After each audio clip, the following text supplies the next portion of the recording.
Sit down, ignore those texts, and get ready for the Clash Royale League in North America. Our first match features last-placed 100 Thieves against 6th-ranked Counter Logic Gaming. Both need this win to keep playoff hopes alive, but who wants it more? No words. Show us in the arena. Eddie started out the season labeled as the dark horse of CRL. Today he hopes to be the pale horse, bringing in the apocalypse for his opponents in CLG, but there's an Italian stallion galloping his way. Gio looking to put one more win in that column and on his record. Hello and welcome to Clash Royale League. I'm Rich Slayton. Joining me is Andrew Guy for the midway point of Week 7 of our competition. And right now, these standings are starting to fill out, and we know what our playoff picture's beginning to look like. Absolutely. Unfortunately for 100 Thieves, they're going to have to be focused on the second season here of CRL, probably not being able to make it to playoffs. And CLG, Counter Logic Gaming at 4-7, still has a chance, but they've really got to make some big moves here in the next few weeks. And of course, they're shooting for one of those top 4 spots in our playoffs. The 3 and 4 teams play in round number 1. The winner plays the number 2 team, and the winner of that plays the regular season champion for a shot at the World Finals. Yes, and the World Finals will be held on December 1st in Tokyo, Japan, and you guys can find out how to watch and be a participant with us in-game. And you can be a participant right now in this match later today. 2 squads making their push for the playoffs. It's NRG versus TSM, but right now it's 100 Thieves facing off against Counter Logic Gaming. And today, coming out for 100 Thieves in a dream-crushing position, we've got Frost, Eddie, PT-105, and Gilgamesh. Their opponents, CLG, we've got Backstab X, the Italian Stallion, Gio, Laddie, and Skills. And standing by right now with Christy St. John, a man who's really found his form here late in the season with one of the most fun sweeps we've had in King of the Hill. Let's go sit down with Backstab X. Thanks, guys. Backstab, you've had some great communication in the 2v2, but of course you have taken some losses recently, so what are you changing up so that you can stay competitive in that arena? Right now we're just focusing more on, having fun with the game. It's just like, when you're too intense, too much pressure, you don't perform the way you should. So just have fun, remember it's just a game, and focus on yourself. Now, speaking of focusing on yourself, I saw on your Twitter you've been playing a lot with the Royal Giant recently since the balance update. I mean, tell me, what have you learned? Well, it's a card that's really weak to P.E.K.K.A. and like mini P.E.K.K.A. and stuff like that, like easy late tank killers and stuff. But if you can form like big pushes, sometimes it just like catches people off guard, and I think it's a lot of fun. I think so too, and it's awesome to see how it changes the meta. Well, thanks so much for talking to me. Back to you guys. Thanks, Christy. Of course, new meta. Got to be Royal Giant E-Barb Rage, I'm guessing is what you might run it into out there. But right now, we are running into a 2v2 set. Both coaches getting their squads ready, mentally focused to go into battle. All right, fellas. We are super ready, super hyped, right? Yep. Right, everybody? We played these guys' very first match. We know what to expect. All right, don't underestimate them. Let's go out and have some fun. Relax, no pressure. All right? CLG on 3, fellas. 3, 2, 1. CLG! I today want to congratulate you on your win because you have prepared, you have practiced, you have searched yourselves, and you have researched your opponents. That you may win, right? Yeah. All right. And 3, 2, 1. Time for a royal confession. I like to watch towers get destroyed. Lucky for me, it's 2v2 time. Double the mayhem and double the destruction. Eddie and Gilgamesh, Gio and Skills start breaking things.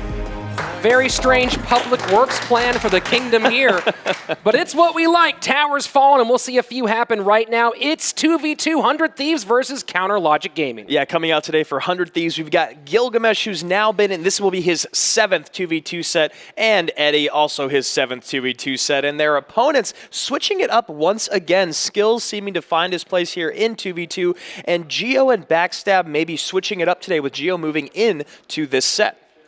The ban cards for all potential 3 games in this 2v2 set. It's going to be Tornado and Golem. Yeah, with NATO and Golem both being banned, you've got to think that Lava Loon is going to come into play. Now, even with the Royal Giant buff, we haven't seen a lot of it here in 2v2, Rich. So here we go. Will we see that Lava Loon or something more creative out of 100 Thieves? Game number 1 underway. CLG's Geo and Skills top of your screen. 100 Thieves, Gilgamesh, and Eddie at the bottom. And Andrew, when I mentioned creative, I was thinking that Golem ban might lead to some different off-meta stuff we haven't seen before as these guys have fun late in the season, and they are immediately proving me wrong. Yes, and it looks like they were both on the exact same page, opening with 2 Lava Hounds and 2 Mega Minions. Probably going to see an Inferno Dragon on both sides as well. Yep, there we go. So now it's going to be one of those 2v2 sets where it comes down to not about the deck and the makeup and the matchup, it's really just about how you play. And so far, the play is pretty even, but it is CLG about to push across until the lightning stops that dead in its tracks. Yeah, really nice lightning coming in for 100 Thieves.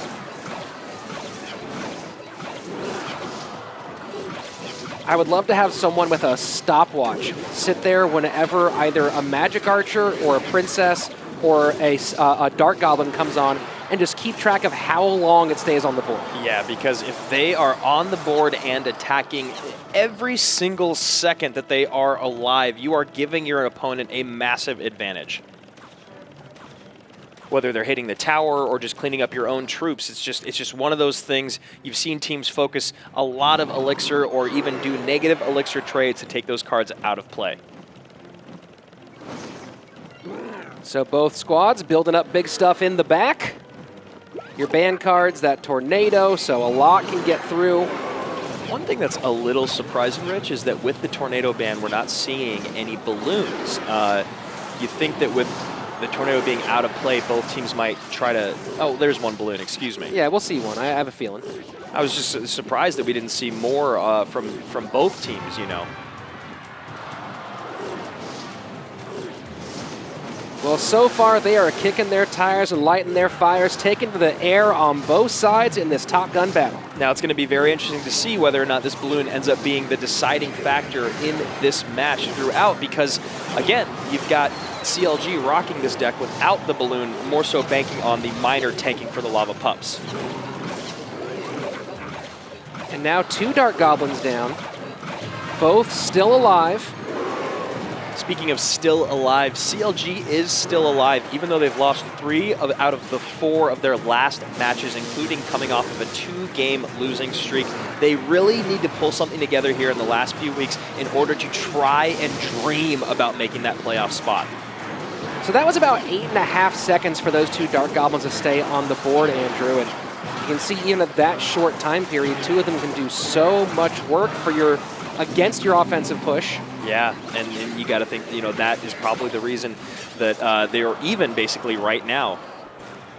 Now at a slight 200 damage deficit is 100 Thieves. We are in sudden death overtime, and if this balloon could sneak through, the fireball, is it going to come down to clear the tombstone out of the way? No, maybe they're saving it for a different purpose. That lightning coming in and just doing work on that balloon. Really well played by CLG. This miner needs to get picked up. And it does not, gets 1 swing. And you see the double Dark Goblins coming down, and that is going to be it. With the poison, the log, and the other miner coming in, there's just no way for 100 Thieves to play the defense that they need to finish this out. And you saw it right there. Anytime you see a double unit drop in one spot, you know that is a desperate play and a slight miscommunication between the 2 players. So kind of similar to their first matchup, it was Backstab and Geo playing in 2v2 against Frost and Pure Zun that time around, and CLG took the first game pretty easily that time. Here, a couple of moments of fright, but they handled that balloon perfectly. Yeah, I mean, exactly, Rich. They handled the balloon perfectly, and what they did not do, what 100 Thieves did not do was deal with the miner as well as they'd like to have, and that ended up being, I mean, you had the win conditions on each team, right? You had CLG with the miner, you had 100 Thieves with the balloon, and you saw the balloon was just a little easier to deal with all those spells, with the tombstone, whereas the miner, you drop it, and if you don't pick it up, he's just hanging out. So once again, I've said it before, the second verse, same as the first. Let's see if Geo and Skills can do it one more time. Yeah.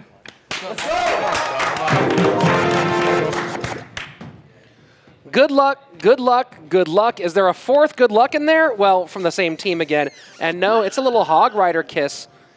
So 100 Thieves having a little fun with this one.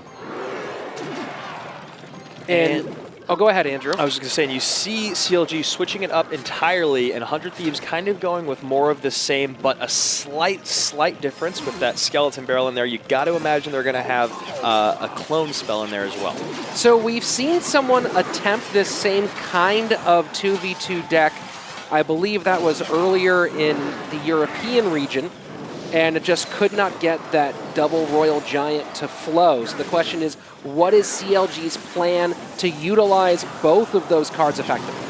Yeah, well, one thing to recognize is that 100 Thieves doesn't seem to have a building card or a log, and those are the two best ways to stop that Royal Giant. So now, recognizing that, this is their very first attempt, you know, just testing out the waters, getting their feet wet with that Royal Giant, seeing the immediate responses being a Dart Goblin and an Inferno Dragon. Sometimes you learn more about your opponent by what they don't play, Rich. And wow, this clone push on the right-hand lane, though, is going to be way too much for CLG to deal with. An excellent first push coming in for 100 Thieves.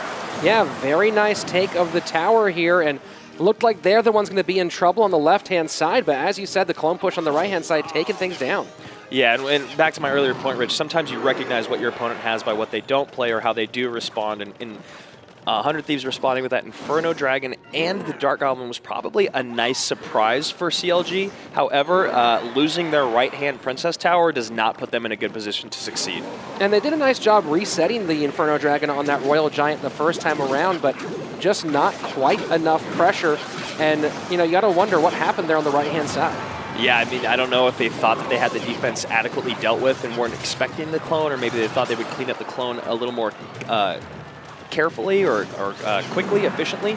But that Royal Giant getting through did bring that tower down to essentially half health, and now he's probably going to get very close to taking it out. So at 2:54, a shot and some change away on that left-hand side. 35 seconds left in regulation, so CLG needs to start getting some spells or something on that tower. The miner will take at least one hit, so if a second hit...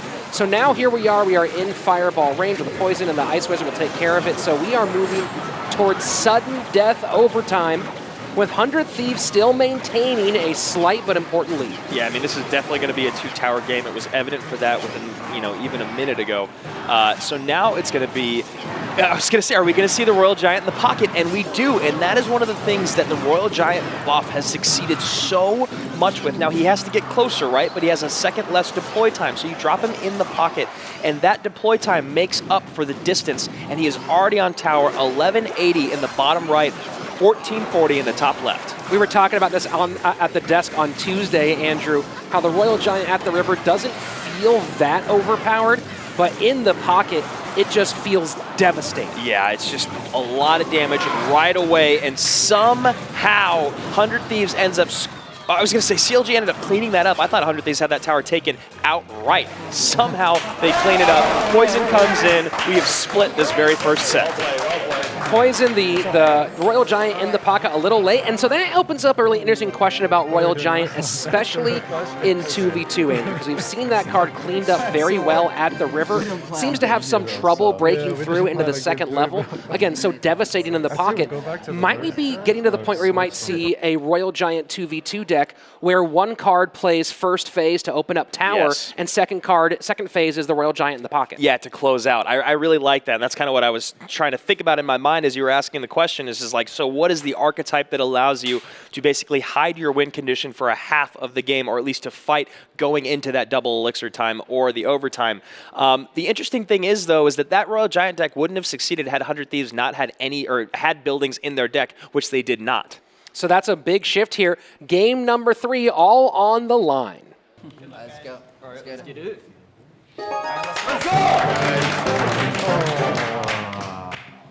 Game number 3. Some interesting deck construction from CLG in game number 2. Didn't quite work out, so now we've seen double Royal Giant twice here. in CRL, NA, and EU, and has not paid off yet. Yeah, whether it was coupled with the bowler or you saw what they coupled it with this last time with CLG, they just haven't quite figured out a way to make it that effective before we get into a single tower or a dual tower win. But so effective consistently, the unsung hero of Clash Royale, the flying machine. Seriously, man, that card is one of the most frustrating cards to try to time as it crosses the river. And the shadows definitely help with that. That's a little trick for you guys at home. If you're trying to figure out the timing of the flying machine crossing the river, always pay attention to where its shadow is. In what way, Andrew, about the shadow? Well, if you look at all the units, every single unit has a shadow. So if you kind of recognize where the shadow is as it crosses the river to draw aggro on to your or from your princess tower, it's one of those things a mechanic you'll have to get used to as you play more. But every single time you'll be able to see. So like recognize where the flying machine is now, and then if it does get to the opportunity to cross the river, you'll recognize where it is once the princess starts to attack it. Interesting. Very, very interesting. Some helpful info for dealing with that flying machine. I've seen a lot of missed fireballs when it comes to flying machines. Yes, absolutely. And that's because it'll just stop all of a sudden or move out of range really quickly. So this time CLG not letting the Dart Goblin stay on the board for a while. In the last game, that initial Dart Goblin that helped take down the Royal Giant was on the board for about 14 to 15 seconds. Wow. That is an incredible amount of time. And I remember early on some people in the chat talking about us saying, well, yeah, anytime a unit stays alive for an extended period of time, it gets value. Yeah, I don't disagree with you, my friends. But when the card stays alive for 15 seconds, that is an absurd amount of time for a card that is essentially a two-hit kill. That's what we're talking about. That's why we're talking about the Princess or the Dart Goblin or even the Magic Archer in some ways. Yeah, and the Flying Machine. Things that can be cleaned up with one spell, essentially, are cards that should never stay on the board that long. Cheap spell, excuse me. Rocket kind of pushes that theory out the window.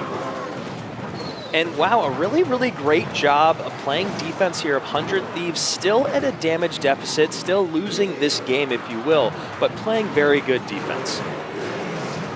So double Lava versus Lava Loon on the same lane, and that Miner sneaking in with only a few seconds left. This Miner could be the difference in this 2v2 set. And so now you see a quick adjustment from 100 Thieves. You see that they had the balloon in the first game, and they kind of stole from CLG, bringing the Miner in as well, but could not quite find that winning formula. However, Geo and Skills as a new duo doing very, very well. And there we go, 2v2 finish, CLG taking the opening set of this match in a very important set. And here we go, look at this finish one more time. Yeah, you see the balloon coming in, and that Inferno Dragon is doing its absolute best to take out both those Lava Hounds, but just not quite enough. You see the Mini P.E.K.K.A come in late to clean up the Miner, but it's too little, too late. The pups have already popped, and they're all focused on that Princess Tower. And this time again, Andrew, no building elixir spent by 100 Thieves, and in this case did not work out as well for them. Yeah, and you see that CLG still had the buildings in hand, being a problem for that balloon, distracting it. 100 Thieves tried to adjust by bringing in the Miner, but again, it just was not enough to take down the 2v2 duo that is Skills and Geo. Set number 1 in the book, CLG with the lead. Up next, it's 1v1, Frost against Backstab X. No competition on Earth compares to the 1v1 Clash Royale Showdown. Nothing. Well, except for maybe my Royal Badminton games. I'm telling you, those are intense, but 1v1, probably better. Frost and Backstab X, show us how it's done in the arena! Big cheers coming from both these benches. 100 Thieves in this one, looking to steal some dreams. And the man to do that right now is Frost, facing off against Backstab X. Yeah, Frost coming out against Backstab. He's 2-3 in 1v1 sets with an overall set record of 5-7 with 1 draw. And Backstab X, known for that big sweep over complexity in King of the Hill. He is 0-1 in 1v1 sets, however, a 4-3 record in King of the Hill. So taking a look at our ban cards for all potential 3 games of this 1v1 set. Ice Golem, a fascinating ban, and the Lava Hound. Yeah, I mean, you got to think that Ice Golem is a very, very pointed ban towards who they are playing exactly, and we've seen these very cheap bans like Ice Golem, like Zap, play a big part. Game number 1, 1v1, let's go.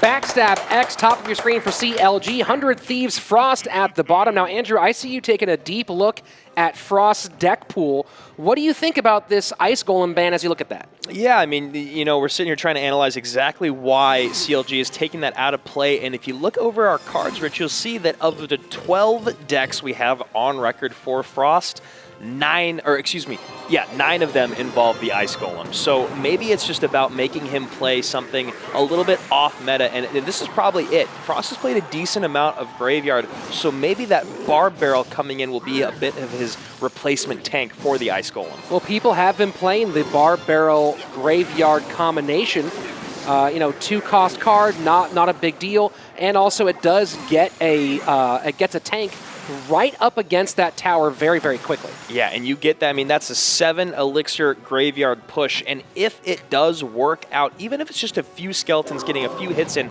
that few several hundred damage is a big, big factor.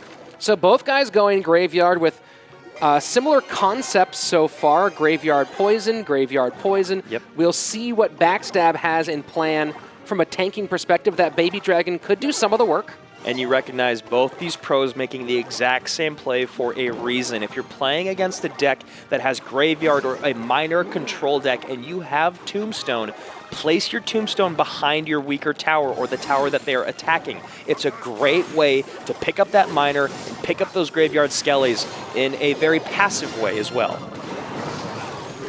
So I'm expecting to see these poisons played in defense quite a bit unless someone gets a shockingly large push they need to deal with here. That's exactly right, Rich. That's the only way, really. I mean, not the only way, but probably what both of these players are banking on is essentially making their opponent get their poison out of cycle by creating a great counter push.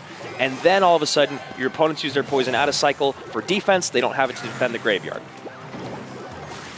So some key differences in these decks, Andrew. Backstab going with the Baby Dragon and the Knight. We haven't seen if there's a second spell from Frost. I bet there wouldn't be, though, because of that Barbarian Barrel. Frost, of course, having the Cannon Cart and that Barbarian Barrel. How do you feel about these different deck compositions? I mean, I like the NATO. I'm assuming that Backstab might have that NATO in there again. He did such a great job coupling the Baby Dragon with the NATO on top of the tower with those Graveyards. It'd be kind of, yeah, and there's that NATO coming in. I was going to say, I'd be surprised if he shied away from that after having such great success. I personally like that iteration more, and I also like the Prince being in the Graveyard decks more, as we saw Adrian Pietro run in North America earlier this week. So a question being, what is that final card for Frost? It could be a Tornado with the Ice Wiz in there, yeah, but you don't have another splash damage card. Yeah, that is interesting. That's exactly what I was thinking, Rich, is it could be a Tornado, but we'll just have to see. And a good amount of damage getting in on that tower for Frost. Yeah, pretty even between these two guys as we are jumping into sudden death overtime, although some significant damage on the right-hand side. We see the Tornado is the card, but it does not stop enough of those skeletons from getting the tower. Wow. And a very slight misplay, if you will, by Frost, and now is his moment to really, really put some pressure on Backstab. It feels like this is where that Baby Dragon, though, is so valuable with some of that splash damage. Yeah, the Baby Dragon is honestly one of my favorite cards very, very early on when I first started playing the game, and I kind of took a big, long vacation from it, but now seeing it in a lot of Golem decks and Graveyard decks makes me very happy. And that is going to be it. That Graveyard NATO combo with the Baby Dragon is so, so powerful. I mean, Backstab just needs to get a poison down. He's got to play some defense really quickly. That Tombstone behind the tower. There, okay, there we go. Wow, yeah, so I mean, Rich, to answer your question earlier and now to look back in hindsight, I really do believe that that NATO being coupled with the Baby Dragon was just a little bit more effective than that Cannon Cart being in there, and the NATO being coupled with the Ice Wizard for Frost. So the Graveyard battle comes out for Backstab first, and now he's showing Graveyard to be one of his greatest go-tos, of course.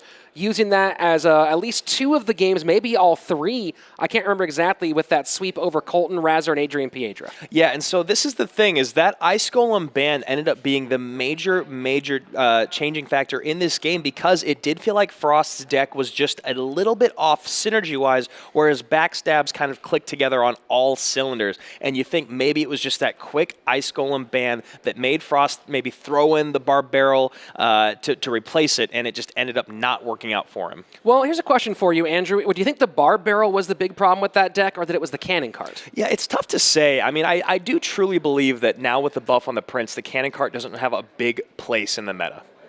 Well, we'll find out what they have in store. Game number 2 about to get underway. Game number 2. Now, Andrew, you're talking about that Prince being there instead of the Cannon Cart. Is it simply the greater HP of the Prince that makes it a more valuable combination, or is it maybe it's continued mobility throughout its entire life? Yeah, I mean, I think it is a bit of the HP. I mean, it's got about 150 more HP than the Cannon Cart with its shield, and you also got to think about that charge damage. It does so much direct damage to a tank, to any unit. Just pop some of those squishier cards. Just seems like with that damage buff and the HP difference, a Cannon Cart just doesn't seem to be viable when you can play a Prince for the exact same amount of elixir. So nice defense here for Frost. It was his Royal Ghost came out in the negative with that interaction between the Prince, but now still he's the one with a slight lead, and looking like he's up against Giant Double Prince, most likely. Yeah, 100%. Looks like Frost is going to be going against Giant Double Prince, and it looks like Backstab is going to be going against some form of bridge spam.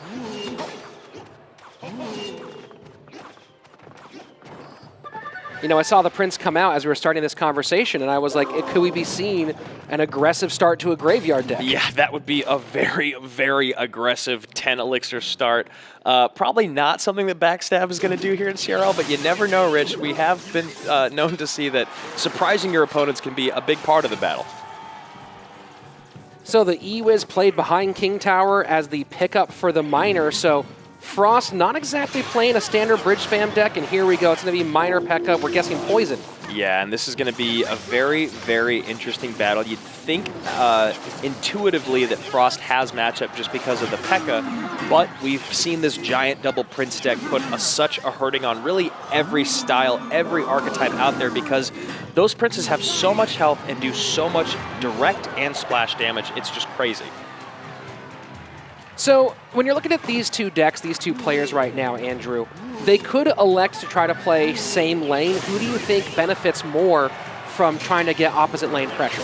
I mean, I think what needs to happen here is Frost has got to play an incredibly efficient defense, cleaning up, let's say, a Prince, Electro-Wiz, and a Giant with just a P.E.K.K.A. and one other supporting unit, and then in turn create that counter lane pressure with his, let's say, maybe Miner and Bandit and minions. He does have some of those fast cards, the dash here getting onto the Prince, but it will get taken out fairly easily. Yeah, the thing is about pushing the same lane against the Giant deck is if your opponent defends well enough and their card stays even remotely healthy, they can just slap a Prince down, a Giant down in front of it, and it gets ton of value. So even if the Prince here had, like, let's say 2 hits left, and then he dropped the Giant in front of it, all of a sudden that Prince's value is exponented. So Frost, so far being forced to defend in this lane, has not found an opening to go opposite lane quite yet, although if that Royal Ghost had gotten through, that would have been a huge moment. Still some good damage with that Miner. We are 15 seconds into sudden death overtime, and Frost with the ever so slight lead. I guess the question being, will he ever find an opportunity to force Backstab to play both lanes? Yeah, and it's really tough because, again, with this Giant Double Prince deck, they have so much health and do so much damage. Ooh, and that's a wasted Bandit. That it's really hard to create that counter lane pressure because you've got to spend so much elixir defending. And if you watch, I mean, just watch the elixir bars of both of these players. And look at that play by Backstab here, Andrew, pushing those units back towards the tower, enough to get an opportunity to drop a poison both for unit pressure and tower damage. Yeah, really, really smart heads-up play there, recognizing that this is going to be a battle of chip damage. We are separated by a difference of 20 HP, so every hit counts, every tick, every log, every Miner shovel. And there's a couple Miner hits on that left-hand tower of Backstab X. getting into the point where we have just over a minute 30 left, and just this Giant keeps getting eaten up by that P.E.K.K.A. Yeah, but right here, that Electro Whiz coupled with the Prince is going to make quick work of the P.E.K.K.A, but can he backstab, break through right here? This is the push. Nope. It's going to be a quick stop there with the Bandit, and now once again separated by 24 HP Rich. This is crazy, man. Mega Minion not going to pick up a Miner, so there'll be at least a couple swings there on that left-hand tower. Frost with a very important lead at this stage, a minute 15 left. And you've got to think that Backstab needs to start only using his Electro Whiz to catch the Miners instead of slowing the P.E.K.K.A as well. With only a minute left, you do not want that Miner to be the reason you lose the game. He needs about 3 Miner hits and a Poison, and he's in a great position. And that Miner's completely missed. 2, log in 3, and now he is in a horrible spot, Backstab. And Backstab giving the good game because he's expecting that Poison to come down. There it is. And Miner P.E.K.K.A Poison for Frost to get game 2. And Frost giving a look across the way to Backstab, acknowledging, man, brother, that was a battle. Good luck going into the next game. There he goes. You see the patented shaking the fingers out. It feels like every single time he wins, Frost looks like he just ran through the snow from a pack of wolves. Yeah, and it also looks like he's about 3 minutes away from a stroke or a heart attack, but somehow he keeps his cool, can't feel his fingers, and that game was an incredible battle of offense, defense, patience, perseverance, and adjustment. This is when he's dangerous, though, Andrew. Yes. It's when the fingers start to go numb that he starts to get scary. Yeah, and you see right here, he never, ever gave up on his push. He recognized what was and was not working, and he saw that that Electro Whiz out of cycle, he could send in his Miner, nothing to pick it up. That coupled with the log and the Poison, that would be enough. And that was what I was saying. I think Backstab needed to hold that Electro Whiz to pick up the Miners once he recognized there was about a minute left in the game. Here's another question for you, Andrew, because again, that Giant ended up merely being P.E.K.K.A fodder, especially throughout that entire second half. Did Backstab need to keep playing that Giant to give something for the P.E.K.K.A to focus on? Or is there a point where maybe switching over to getting that Poison down over and over again could have been the correct move? Yeah, I mean, I understand what he was doing. It's like one of those things when you know your opponent has log and you're playing log bait, you want to just keep the log out of cycle. I guess he had to keep playing the Giant to create pressure and in turn not give Frost a position to play that P.E.K.K.A in the opposite lane or get too much more value out of it. By playing the Giant right at the river every single time, it ensured that P.E.K.K.A was going to be in one place and one place only. Well, only one place to go right now, and that is forward in our third game, the deciding game. And it looks like Backstab is going to run back with his Graveyard deck. Really a big fan of that. I think we've seen him run it maybe 4 or 5 times now. And then Frost, you've got to think, is probably going to be running a Poison. He's got the minions in there, plus the log. He could have a lot of really great responses to a Graveyard deck. Could this be that Miner P.E.K.K.A Poison deck again? Yeah, it could be. Yeah, definitely. I wouldn't be surprised. So if we're seeing that, I mean, it looks like we're seeing that same Graveyard deck out of Backstab. You know, you have a few answers. Of course, the minions being a great one, the log, when played at the appropriate time, being a good one here. How do you feel about this matchup between this? I mean, again, we still have some cards to see from Frost, right. But at this stage, how do you feel about it? I feel better for Frost, honestly, and the big deciding factor for me is that Inferno Dragon. Backstab doesn't have a great way of resetting the Inferno Dragon. He has to just hope that it never gets to where it needs to go with the Ice Wizard and the NATO. He doesn't have an Ice Spirit or Zap or a Lightning or an Electro Whiz, something to reset it just in case it does lock onto something. Backstab playing very, very patient on offense right now, being sure not to overcommit because he knows he has to pick up some of these quick pulls or quick moves here by Frost. And an overcommitment with an early Graveyard that you think has a strong enough tank behind it. If your opponent cleans that up very, very efficiently, all of a sudden you're down 9 Elixir. And yeah, Miner on the opposite side of the tower, and the Ice Wiz not going to get there in time. But a heady Tornado. Yeah, and that's what I'm talking about. Is like, so the Tornado is essentially his best way to stop that Inferno Dragon, and that Tornado can be used in such other great ways. I mean, you got a Mega Knight now to deal with. You've got a Miner to deal with. That Inferno Dragon being cleaned up by a Tornado is not ideal. Although when you're playing Mega Knight, you hate to see a Mega Knight jump to just take out one skeleton from a tombstone. Yes, that is very, very true. That tombstone, such a great card mechanically for defense.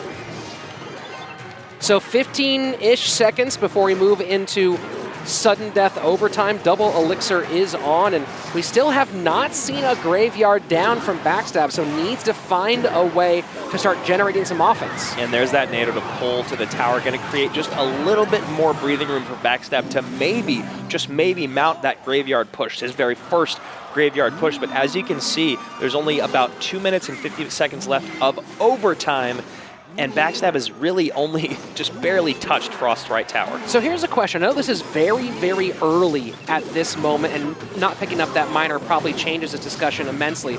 I was going to say, did you start thinking about a draw in a really early position when you know that you don't seem to have a way on tower yet? Yeah, I mean, if you're Backstab in this situation, recognizing that your opponent's got poison, recognizing that they have a miner to go straight to your tower, if there is a way to keep up enough pressure and defend adequately enough, then I would. But the problem is that Backstab has to rely on picking up the miner every single time, and he just can't risk it. Look at that tornado! Forget playing for a draw. Oh, man. Backstab with a heads-up move. Wow, using the baby dragon and the tornado offensively. It's like you want to answer a question, but then holy moly, Backstab just flips the script in what looked like was Frost's game to not even, there was no way for Frost to lose that game, it seemed like. And then Backstab with that last push, as we hop into the replay, we will see that anything can happen, especially with the graveyard deck. And Backstab has proven to be the best in CRL so far with that Baby Dragon NATO combo. That's so wild. So we'll get into that replay here in a second. It was just, you know, you're sitting there going, maybe Backstab should play for a draw, although at that stage it's so difficult. And Andrew, talk us through these final moments. So we see this Inferno Dragon getting stopped, and all of a sudden there's 2 Baby Dragons and 2 Ice Wizards and only minions to stop. And you gotta wonder where it all went wrong for Frost. That NATO on top, and he's just got nothing to defend. So what happened basically was the push before that. Frost overcommitted. Backstab played immaculate, perfect defense, if you will. And then that battle at the river just didn't end up going in Frost's favor, and Backstab had 4 healthy units crossing. Taking over the chance to tank for that graveyard, and of course the play with the tornado pulling the minions up into Baby Dragon range, getting it all out of the way, and Backstab now making a case for himself as the graveyard master of CRL North America. Yeah, unbelievable. Very, very well played by Backstab. Now he has I think he's at like a 75% win rate or something like that with the graveyard deck. Absolutely impressive, especially for an archetype or I say a win condition that appeared in the first few weeks of CRL to be non-viable. Yeah, I think that he overheard our discussion we had back in the green room a couple weeks ago and said, you know what, I have to prove them wrong. And, you know, there's sometimes you prepare for a guy to have a certain type of deck. You think maybe he's playing that one again. Right. But when they're so good at it, even when they're on the ropes, you can't put them away. Yeah, and Backstab has now proven that he is not just a beatdown player. He can do it all, including Graveyard. So here we go. Backstab X taking the 1v1 set in 3 games. Let's hear what he has to say about it with Christy St. John. Thanks, guys. Backstab taking the 1v1 set and the match. How's it feel? Oh man, it feels great. The guys over there at 100 Thieves are my really good friends. So at the same time it feels good, at the same time it feels bad because, you know, I love them. But, you know, sometimes you gotta just hang in there. And you really did in game 3. I mean, I thought you were playing for a draw, and then that last push. Tell me about it. So pretty much with that graveyard deck, you want to play really patiently until double elixir, but he played it really well. He had control until I was able to stack up a lot of troops. And then after that, I just went in and one whole push took his whole tower down. You got to wait for the right moment to strike. And you absolutely did. Well, great game. Thanks so much for talking to me. Thank you. Back to you guys. Thanks, Christy. Fantastic game indeed. CLG getting a very, very big win for them at this point in the season. Yes, a patient Backstab X steals the victory, and now we see Counter Logic Gaming at 5-7, still in 6th place, but with another win, could put them very, very close to getting in that 4th place spot. And as we've said before, 100 Thieves looking for that next season of CRL. Yeah, CLG now in a state where they could get to a maximum of 7 wins, and there are 2 teams who haven't reached 7 wins yet, 2 teams still at 7 wins.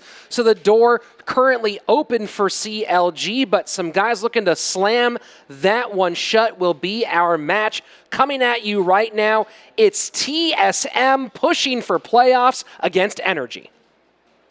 The sun sets, but it also rises. The next Clash Royale match begins this very instant.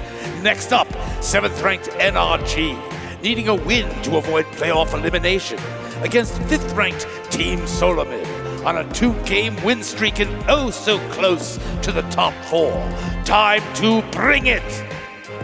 In a rematch of one of the craziest games in the history of CRL, Guanic here looking to do some more damage. He was lights out in 2v2 last time in his most recent match, but of course you have to talk about XOPX Sam, Zop Sam doing the damage, kind of changing the meta with one single deck. Our second match of the day, a rematch of epic proportions. The first time we saw this, one of the craziest finishes in all of CRL. It's the time to go again. It's TSM versus NRG. Yeah, absolutely. Coming out for NRG today, we've got Carter, Hazard, Guanic, and Prashant PP, their interim coach, if you will, or half coach, and Team Solomid, Firewolf, Zop Sam, Air Surfer, and Vulcan. And of course, the big story being the OP play of OP Zam, Zop Zam, XOP X Sam, whatever you're calling him today. Unbelievable, kind of changing the meta, both with his high finish on ladder and his sweep here against Complexity. So he is standing by with Chrissy St. John to prep us for today's match. Thanks, guys. So, Sam, a lot of CRL players have been incorporating your deck strategy. How do you feel? Are you flattered, annoyed? Honestly, it's a bit annoying because they are like using my deck, but they can use whatever they want, so it's okay for me. And tell me about your deck building strategy since this new balance update. Honestly, I don't think the balance changes change a lot, except of the Royal Giant. I think maybe we'll see some today, but for me, I'm not changing anything. Interesting. Well, we'll definitely see today. Thanks so much for talking to me. Back to you guys. My co-host, I'm not sure what he's so angry about. Just are you angry on his behalf? No, I'm angry for Sam. I mean, I think that's the most flattering thing is that you're like, dude, everyone in the whole game is using my deck. That's crazy. Yeah, my stroke, my swing, my play, my deck. So Sam off to a great start here in CRL. Both squads here in the push. NRG trying to win out entirely. TSM in that number 5 spot looking for, or in that number 4 spot looking to keep climbing up. So let's go inside the war rooms as they prepare for battle. All right, boys. Big match today up against TSM. I mean, realistically, our chances of making finals are probably not that good, or even playoffs for that matter. But mathematically. Yeah, mathematically it's hard, but we still got to take every match like we're 0-0, and I think we got this, right, Coach? Yep. Back to our classic lineup. Let's go, baby. Let's go. Me and Carter 2v2. How are you feeling? I'm feeling really good, dude. I'm Feeling feeling good? so How are you confident for 2v2. Feeling good? Feeling good? Yeah. How are you feeling? Ready for? I have a huge feeling that we are going to win. How are we feeling? I think we're gonna I really want a 2-0 today. It would be so nice. Yeah. It would be so nice. I think we got this, bro. Yeah, for sure. You're just gonna go in there, play your game, stay Want to relaxed. get ready? Sure, bro. Don't overcommit. As always. NRG on 3, baby. 1, 2, 3. NRG. Let's go. These guys, NRG, they're a good team. I understand that they haven't won the majority of their games, but you can't underestimate them. And we've talked about this countless amounts of times. So just go out there. Let's all take one moment of prayer to get good matchups, and let's beat them. TSM on 3. 1, 2, 3. TSM! Good 2v2 teammates are like a golem. Together they are strong, but when separated, they're still strong, as in golemites. Listen, guys, I'm trying here. You know what I mean. NRG and TSM, let's do the 2v2! I think a little green man had some good words about trying and doing. I don't remember what they are. I mean, who does? So let's get into this 2v2 instead. It's NRG's Hazard and Carter back in the mix, and another new look from TSM. Yeah, Carter 6-3 overall in 2v2 sets, and Hazard is 7-3 overall in 2v2 sets. And then you hop over to TSM. We've switched away from Fire Surfer into now Zopsam and Firewolf. Firewolf is 2-6, and Zopsam is 1-1 in his 2v2 sets, but it's really about his King of the Hill record at 3-0 that we've been focusing on lately. The ban cards for all potential 3 games of this 2v2 set. NRG getting rid of P.E.K.K.A. and TSM saying bye-bye to Golem. Yeah, so you immediately think, well, with the P.E.K.K.A. being out of play, you think Royal Giant. With the Golem being out of play and the P.E.K.K.A., you think maybe we'll go to the air, or maybe we'll even see like a Giant double Prince iteration in 2v2. So there we go. Who knows what we'll see. 2v2 about to get underway. All right, anyways.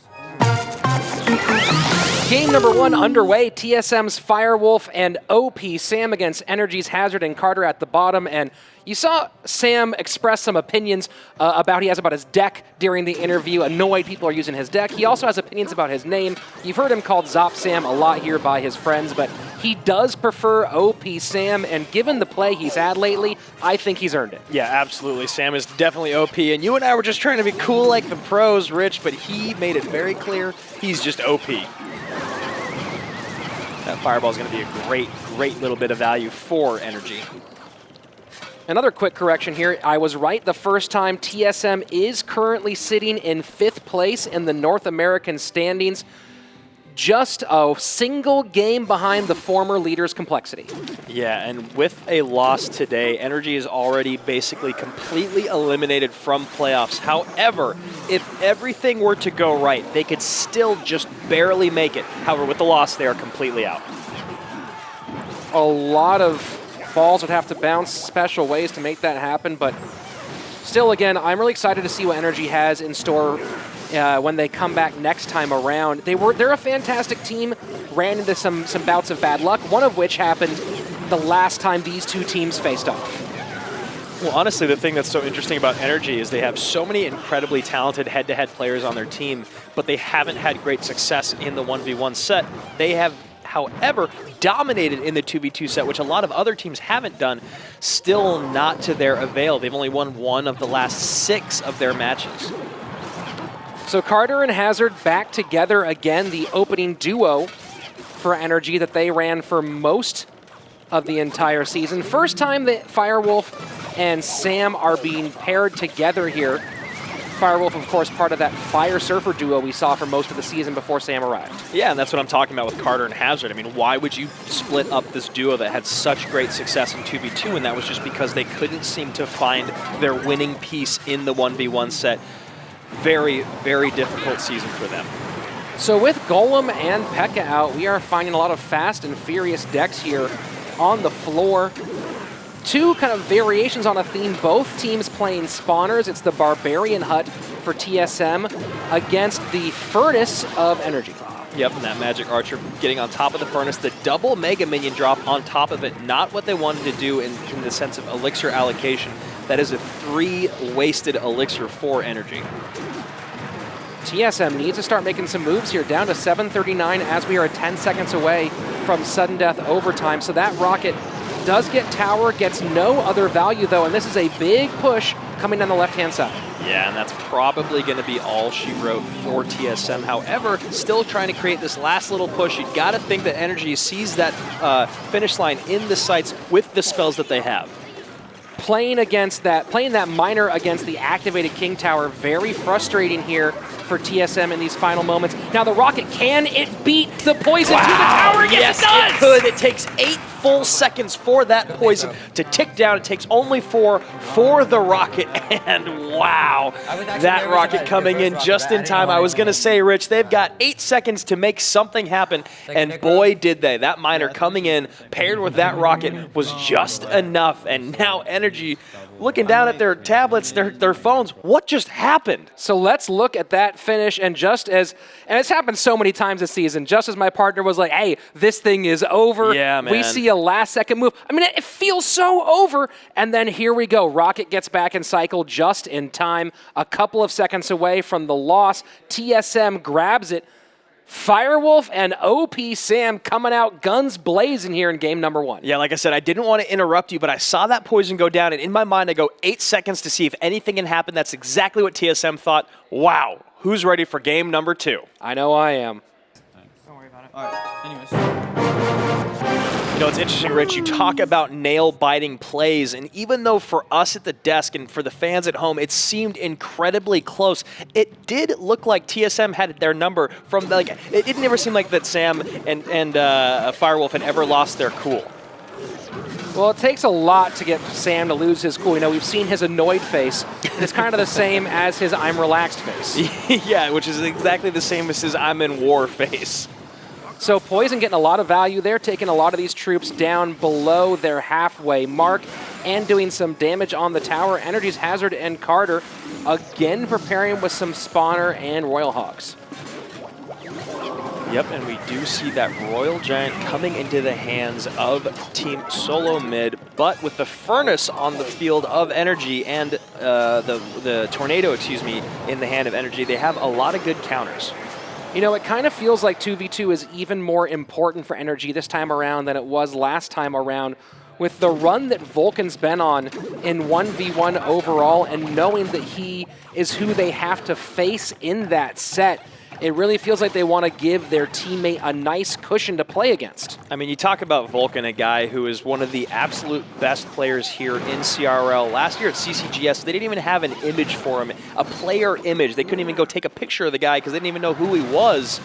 And now Vulcan showing everyone in the entire world of CRL that he is a force to be reckoned with, as is Team Solomid. So talking about close finishes, Andrew, the closest finish, or one of the closest finishes we've seen all season came the last time these squads met, and it was Carter currently playing in the 2v2 up against Vulcan in the final game of King of the Hill, and it was a back and forth ride. Carter was playing 3M Royal Hogs against Vulcan's 3 Musketeers Hog Rider, and Carter had a 1,000 HP lead, but Vulcan fired back, and at the very end, Vulcan was trying to get to the tower with Hog Rider. Carter was trying to use his Royal Hogs, and Carter blocked the Hog Rider using both his opponents and his Ice Golem, and it worked for a couple of seconds, and the Royal Hogs almost won it for him, and then his tower killed the Ice Golem that was attacking with Vulcan's Hog Rider, and the Ice Golem death damage ended up giving Vulcan and TSM the win. Oh, I remember that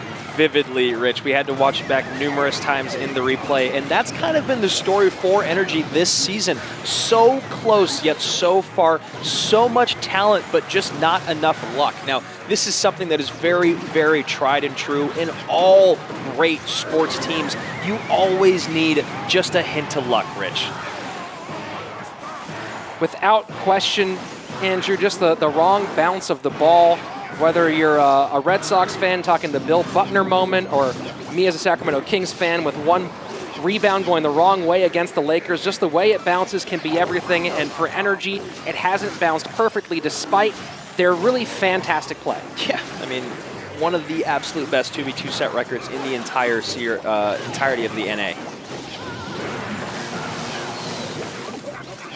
That lightning coming in, such a great amount of spell damage coming down for TSM, and NRG, this push here could be it, and I think it actually is going to be. That's a big one, a lot of poison on, the Royal Hogs doing damage, so now we are under 300, and with that Magic Archer doing damage, that's going to be it. The snipe right through, and that Magic Archer, we've seen it so many times being a game changer, and if that isn't evidence enough right there, I don't know what is. Heads up play by Carter and Hazard, knowing, hey, look, we were just in the situation. We just lost a game like this. We are not going to do it again. And seeing that the Valkyrie was lined up perfectly, taking that opening, that's what separates a win from a loss. Totally. I mean, in the last game, like you said, it seemed like they had comfortably taken a win, but 8 seconds is a long time, and NRG learned that the hard way. So this time, seeing it, getting down the Magic Archer as soon as the opportunity arose, taking out that tower, leaving nothing up for chance. So now we're going to a game number 3, OP Sam and Firewolf with a second chance to put this set away. Hazard and Carter looking for the reverse sweep. All right, here we go. Ready? Game number 3, here we go, and some confused emotes coming out of the side of TSM. Very, very interesting deck composition. That's one of my favorite things about 2v2, Rich, is being able to see the 16 cards available and then watching how these guys decide how to basically watch those 4 cards in each of their hands unfold. Now this is fascinating, Andrew, because I talked with both teams about 2v2, specifically about the Royal Giant, before we got into today's action. And, you know, they've been talking about how they didn't think the double Royal Giant deck was very viable, which we've seen here in both sides of the pond in CRL. But it was TSM who mentioned the idea of pairing Royal Giant with the Giant Skeleton as a possible way of making that work. But then it's NRG here running that. Yeah, and you know, it makes a lot of sense. You get the Giant Skeleton down first in front of the RG, hopefully cleaning up all those troops that are supposed to come down and kill your Royal Giant. But it's really, as we've seen many, many times before, especially with like that Musketeer Graveyard deck, it's really all about how you execute. So the Miner getting in there for a little bit of damage, getting pulled by the Tornado, but still at 878. A lot of damage done by that Royal Giant before the defense was able to take over. Yeah, those shots are so devastating, and I think everyone is still adjusting to that new card. You know, they've all figured out how to defend against it, but what they haven't dealt with is the amount of damage it deals as quickly as it does. So we are getting close to double elixir time. The Lava Hound push, potentially going to be a double Lava Hound push maybe here for TSM. Certainly expect the balloon to come down fairly soon. Yeah, NRG having a lot of responses in their hand with the Executioner, the NATO, the Fireball. Really in a better position, I believe, matchup-wise. It is an interesting choice here with P.E.K.K.A. and Golem banned, knowing that pretty much every single good response to a Lava Loon deck is in play, deciding to go with this deck construction. Yeah, and I do like the idea of the Lumberjack basically being sacrificed to speed your Royal Giant up, because a raged up Royal Giant now is an incredibly decimating force. So the Valkyrie keeping the Giant Skeleton far away from the tower, but nothing to pick up that Miner. So as we are 20 seconds away from sudden death, it is TSM in a very precarious position. Yeah, but you can guarantee here that NRG is not going to drop a poison and hope that those 8 seconds come through. They're going to try to finish this thing with an emphatic stamp. And that Tornado just really stopping that push all the way. I mean, that was a huge push coming in. And this, again, I think that TSM's going to look back at choosing to play Lava Loon and decide that that may not have been their best choice. Wow, yep, and that shot coming in from that RG, just brutal. So NRG turning it back around and taking that 2v2 set from TSM. Huge play. You know, it really looked like TSM had their number early on, and then the very close one. I mean, again, the first game was actually insanely close, yes. So we could have been done all right there at the beginning, but this was the story, this early lead because of the Miner and Royal Giant push. And you even see the Miner getting pulled away, the Lightning coming down, but just the Miner and the Giant alone, even though pretty well defended, do an insane amount of damage. And this you can hear, I kind of even got tripped up on my words because I was like, oh my gosh, this push is coming in hard. But that one NATO was all that they needed to clean everything up. The Royal Giant comes back in and says, good night, TSM. And, you know, interesting that while even in building Elixir spent, I don't think it was even in building Elixir or building efficacy, because we did not see that Furnace being used to get in front of the Royal Giant. Yeah, and then when it was used to get in front of the Royal Giant, you saw NRG adjust and throw in that Lumberjack in front of it. That way the Royal Giant was able to make even faster work of the Furnace and still able to even get just one shot on that tower. So now NRG in a great position. Guanic facing off in 1v1 against Vulcan. You know, it's not easy to do two things well at the same time. Try eating and jogging. Or how about jumping and throwing? It's hard. Yet somehow both Guanic and Vulcan can play Clash Royale and look cool while doing it. Guys, show us how it's done with a 1v1 throwdown. These guys can do it all. Ask them to pat their head and rub their belly, and they will pull it off. In the 1v1, it's Guanic facing off against Vulcan. Yes, two very different stories for these two players. Guanic is 1-6 overall in 1v1 sets. However, Vulcan has emerged as maybe the strongest head-to-head player in North America. 7-3 overall in 1v1 sets, 5-3 in King of the Hill for an overall head-to-head record of 21-12. Don't forget those 2 draws, which of course he was able to come back from those. Let's take a look at the 1v1 bands Tornado and Royal Hogs. Yeah, interesting we haven't seen as much of the Royal Hogs this week, despite OP Sam's deck being everywhere on ladder and in grand challenges. So interesting to see that ban. We'll see what Vulcan has to say about it, and Guanic as well. Game number 1.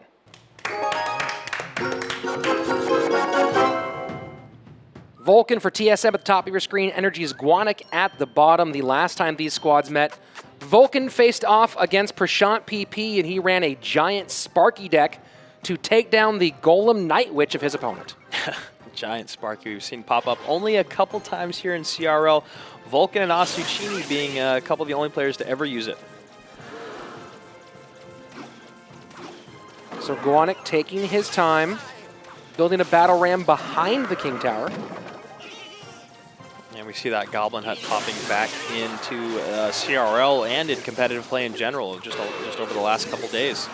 Well, with that slight buff, the spawn speed going from 5 seconds to 4.7, getting 1 extra Spear Goblin for its entire life. Yeah, and as we discussed on Tuesday, it's one of those cards that has been reworked about 6 or 7 times here, trying to figure out the exact mechanics. Spear Goblins are so powerful, but they're also so weak. You need to figure out the exact balance to make it so that they don't, so that they're effective enough without being too overpowered.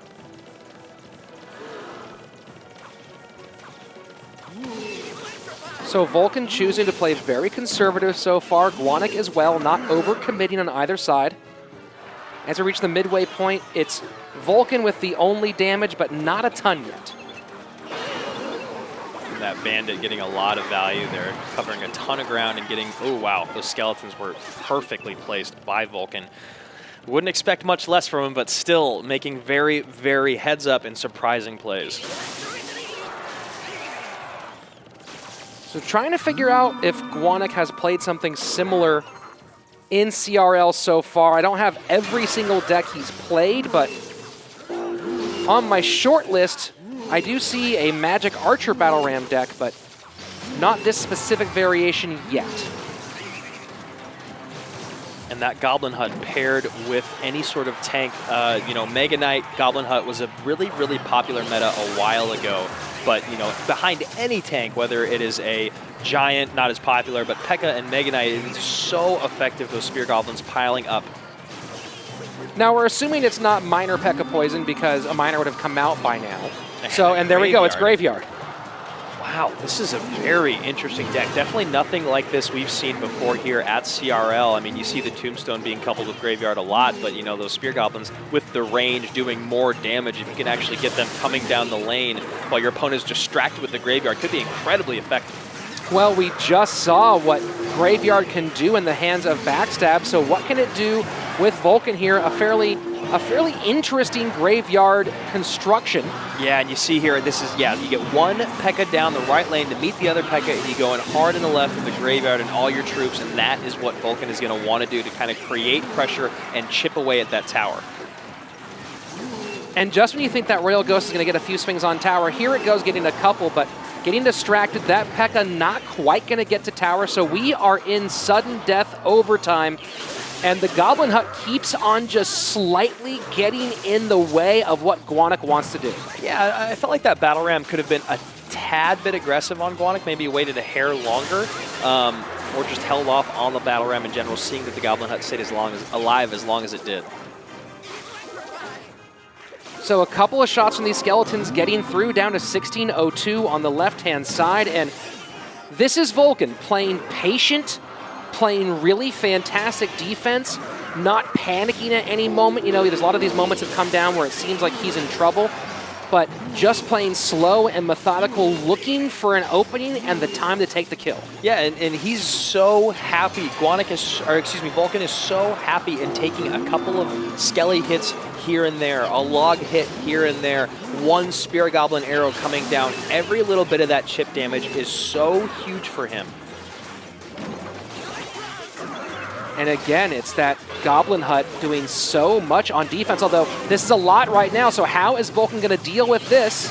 And he drops a perfect Electro Wizard. He's got the one off to the side, stunning everything in Rich's hand. You guys can't see it. Comes up at the desk here. We do that a lot when watching Vulcan play, and you're just like, he plays essentially perfect. He knows when to take damage, when he overcommits or doesn't play defense perfectly. He never overextends himself, and he makes these small plays that are game-changing always throughout. And it's not to say that Vulcan hasn't lost games. He's lost 12 games here in head-to-head play.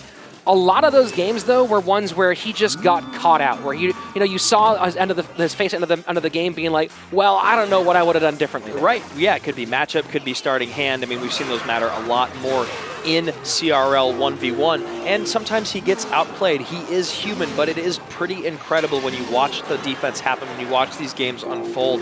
I mean, it does appear that Guanic has played essentially perfect, but then you look down at his tower and there's only 1,100 health on it. Guanic has played very well, but at 30 seconds left, you got to think that he might be in a position here to defend and not give up the loss. So I think at this point, Guanic probably going to shift over. He has to defend this graveyard perfectly if he can. He might be setting himself in the draw. And that one Mega Minion hit could be everything. 15 seconds left. The log comes down. 17 HP. My goodness. It looked like Guanic had it completely defended. Vulcan, again, I'm pretty sure his heart rate's at like 37 right now. He sends in the poison. The Mega Minion gets one swing, and that's it. Just never gave up.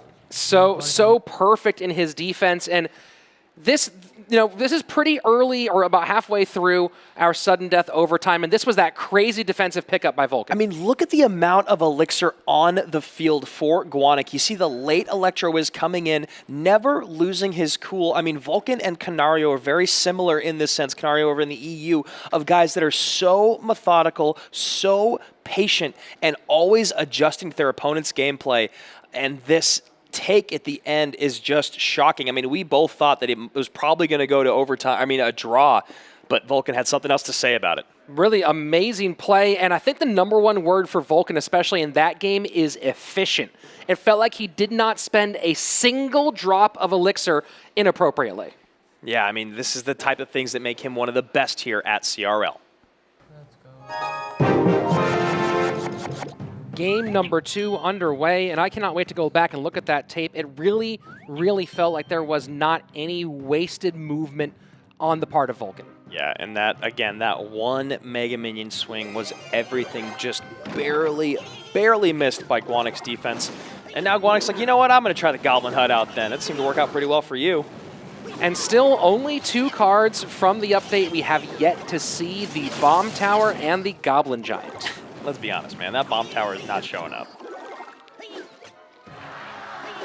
We might still see a Goblin Giant. I expect maybe we'll see it. Someone else try it out in 2v2, potentially. That seems like a much safer place to kind of try it out without just blowing the game.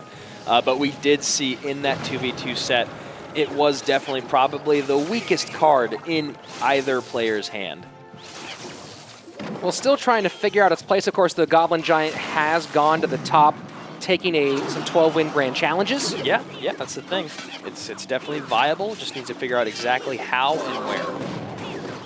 You know, that Bomb Tower buff, and here we go getting a balloon on the tower. And we've seen Vulcan run Minor Balloon before. In fact, the last time these squads met, it was game number 4 of King of the Hill, where Vulcan took a pretty secure win over Hazard running Minor Balloon. Yeah, and you know, getting that, I mean, that was just basically a free balloon down the lane sent by Vulcan, getting one hit in, more than anything he could ask for. I mean, just getting the death damage that early on is a win, but getting that one hit is huge. So as we were talking about with these updates, the Bomb Tower is meant to be, or thought to be, this response to the Royal Hog meta. But of course, with the rise of Royal Giant, and the Bomb Tower gets on not just one, going to be 2 drops. That left tower all the way down as we go into double elixir time. He is literally picking him apart. The Goblin Hut is offset to the left. He goes to the right with the balloon, and it gets a hit. So what does Guanek do? He offsets it to the right. What does Vulcan do? He adjusts and sends it to the left and gets a tower. Like, it's just unbelievable.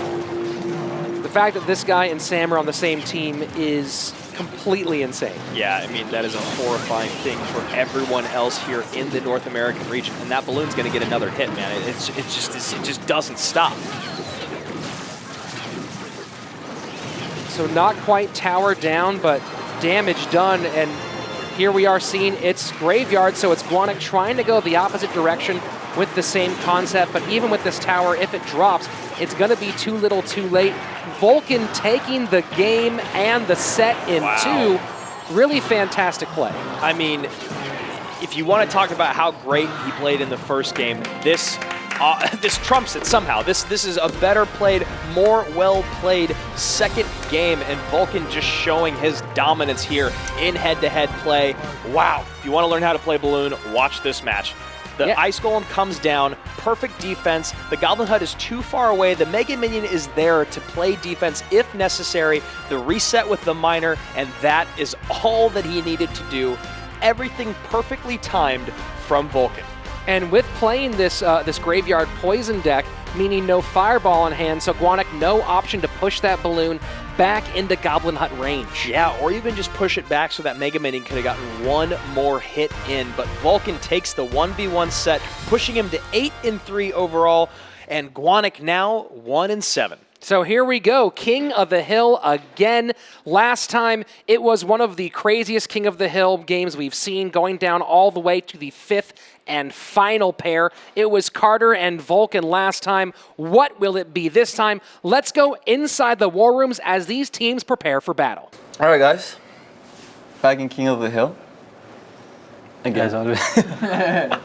We're going to start with PP Prashant. Let's go, PP. PP Prashant. Let's go, PP Prashant. Let's go. You feeling King of the good? Hill, Yeah. first appearance? Of course. Second appearance. Second appearance? Wait, no, King of the Hill first. Yeah, definitely. It's a different thing. Feeling ready? Yeah, feeling Following excited. with Hazard. Yep. We hate putting you in this position, Carter, but I don't mind. I know you don't. Just has to be done, though. He loves sweeping, bro. Reverse sweeping is always good. Is that a real? Love sleeping? Reverse sweeping. Sleeping? Reverse. Yeah. Nice. Sleeping. Nice. Reverse. Just Like, it's good. play calm. Like home. You know the game. Yep. Just go in there, play some Clash Royale the way So you can be, that we know how to do. you can be toxic. Like, NRG on 3. 1, 2, 3. NRG. King of the Hill time. Marker, please. All right. XOP. X. King of the Hill. All right. What the? First player. XOP X Sam. This is weird. Played so well in the last game. I'm really proud of you. We need that again here. Everybody keeps saying that the only deck, oh my god, XOPX Sam P.E.K.K.A deck, oh my god, it's gonna change everything. That's not the only deck you know, right? You know like every deck in the game. So let's show them today, all right? No you? No, you. No. Okay, that's what I like to hear. All right, second, Firewolf. Yeah, burning nachos left and right. We'll work on that, but right now, all that matters is that you're amazing at Clash. So let's get it. And third, Volcano. Beating everybody like Guanek, Oxalate, all these insanely talented players. You just, I don't know, I give up. There's nothing left for me to doubt about you. You're the best. So let's win this. I want playoffs really bad, and I know you guys want it too. So let's get it. Playoffs on 3. 1, 2, 3, playoffs! One last set to decide the match. One team earns the W, and one takes the L. And today, that's a big W and a bigger L. NRG and TSM get some rope, or maybe a balloon, because the climb starts now to the hill. Back to the hill we go. These two squads making it seem eerily familiar, although this King of the Hill has a very different look.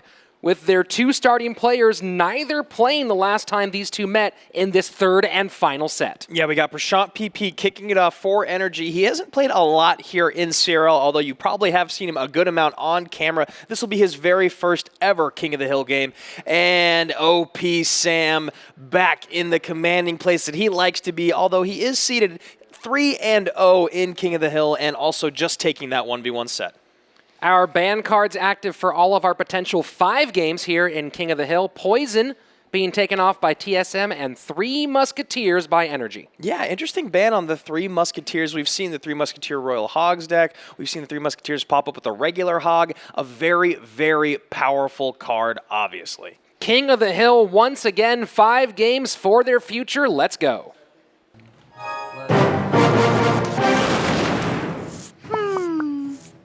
Surrounded by lava. The heat is on. OP Sam, top of your screen. Prashant PP for NRG at the bottom. Now, again, we talk a lot about people not being able to strategize against these players who haven't played a lot in CRL. But also, this is a lot of pressure, and King of the Hill is the most high-pressure situation for Prashant PP to be in. And you know what? I saw it in the matches on Tuesday. I'm going to talk about it again today. We've seen the Lava Hound going into the Golem many, many times here at CRL, Rich, and it's never paid off.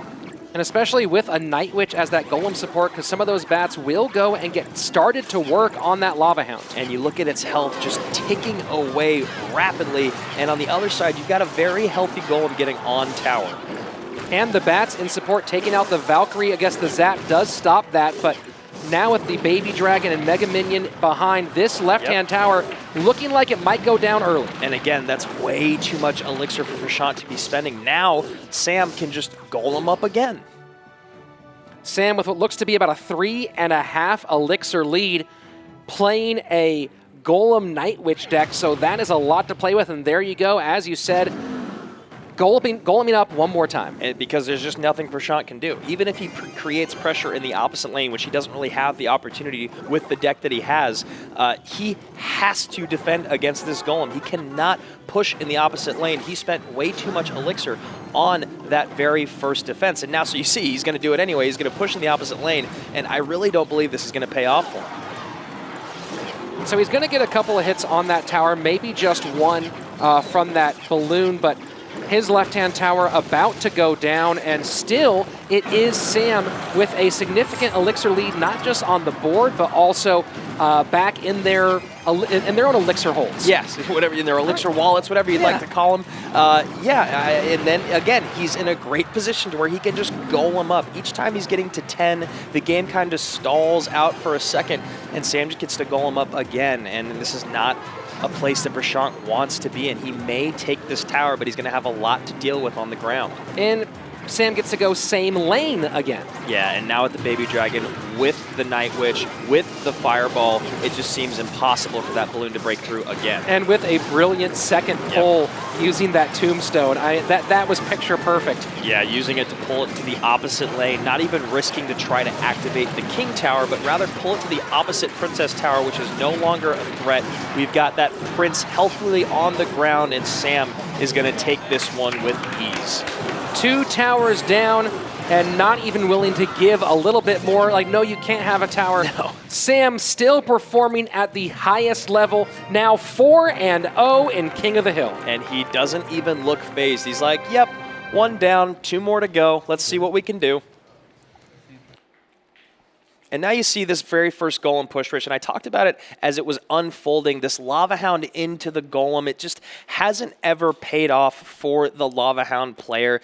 Going into the same lane as the Golem, especially with the Night Witch behind it, you talked about those bats turning around. So much elixir on the field, a healthy Baby Dragon and a Mega Minion, and then you see again here that final push, the balloon trying to get to the tower, the great decision to go high rather than low with the Tombstone, pulling it to the other side, and Prashant just didn't have any answers. Now, Hazard coming up next, 4-6 overall in King of the Hill.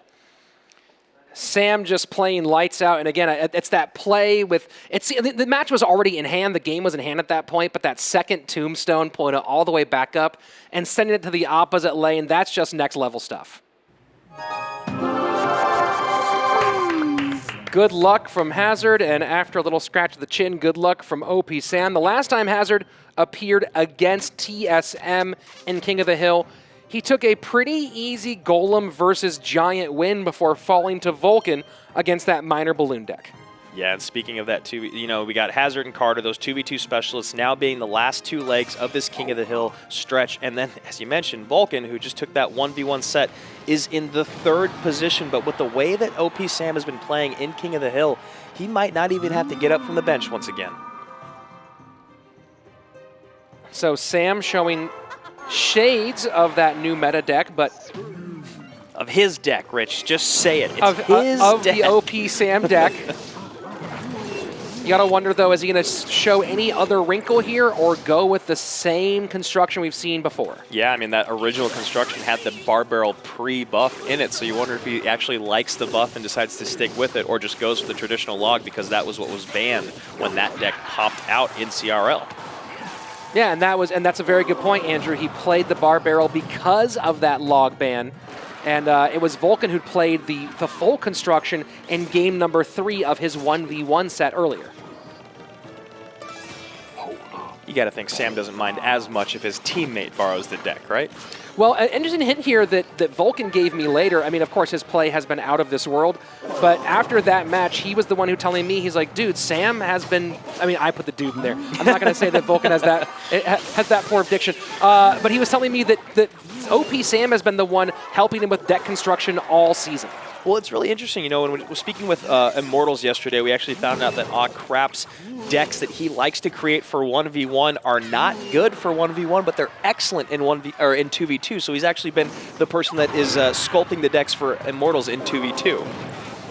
So many interesting deck building choices. Again, with so many cards, the options are nearly limitless. And so now we're going to see this deck that Sam created going against a Golem beatdown style deck with a Tombstone, which is a great counter, that coupled with the Baby Dragon. But as we've seen before, Royal Hogs does have a nice advantage in the dual lane pressure that it can create against Golem. And there you go. This is the other thing about the Sam deck is while you are playing against Golem, you also have a P.E.K.K.A. Yes, exactly. And you know, the Night Witch there is going to be a bit of a help to where, oh wow, that was a great fireball. So now Sam has to allocate a great amount of elixir to this push. Really good job of Hazard making him focus all of his attention right here, right now. That was a brilliant log, though, Andrew, because it gave that P.E.K.K.A. a little more room to get work done on the Golem by pushing the Prince back a couple of steps. Yes, exactly, and just mitigating. Even if it was just one hit, Rich, that is the type of stuff that separates, you know, the good from the great. That one hit can be everything. So in sudden death overtime, it is Sam with the slight lead, though he has to deal with a deck that does perform very well in double elixir. Yeah, and Hazard doing a great job of keeping that Tombstone out of cycle as regularly as possible. Not in the sense of where he won't have it, but always having one on the field, getting back around to it in his cycle so that he can get it back in play. But that Magic Archer just doing work. I was talking for maybe 10 seconds, and that Magic Archer just took the game. OP Sam, once again, just not even moving. Doesn't even need to get up to shake hands. He's just like, I got some work to do. Here we go. The placement of that was so perfect. And here we are in these waning moments. So you see the Prince getting there and just absolutely pitch-perfect placement. And again, the log creating just enough room for an extra hit. So while it's the Magic Archer putting the big damage at the end, you have to say the log between the work it did supporting the P.E.K.K.A. against the Golem and they're making room, the MVP for Sam in that game. Yeah, and I also loved how Sam made the great decision to just ignore the Prince, get the Magic Archer down, get those shots in, and take that log down. So now Sam is in a position to sweep King of the Hill. So, Rich, we've got one of the most dangerous players in all of CRL in Vulcan sitting on the bench, while his teammate Sam continues to dominate King of the Hill. And as we get into the last few weeks of this season, you wonder how much that is going to come into effect. Well, it's so interesting because you have probably the one of the new two scariest guys in all of CRL between Sam and Tommy, and then Vulcan, who's been so dangerous top to bottom. And interesting to note that these two squads, Tribe and TSM, will be meeting next week in our first day on Tuesday of next week. So very curious to see how it plays out when you have Tommy up against OP Sam and Vulcan. Yeah, and it's just crazy to think you got OP Sam actually playing the 2v2 set for TSM, Vulcan playing the 1v1, and that is one of the reasons why they are so scary right now. So Carter going with that Graveyard deck that's been so popular by Backstab here in CRL. Sam showing Miner. Potentially Miner Balloon here? It's an interesting deck for sure. I mean, we've seen twice today now decks being a little bit off meta, whether it's the bans or just trying new things out. Very curious to see what the last two cards are in Sam's deck.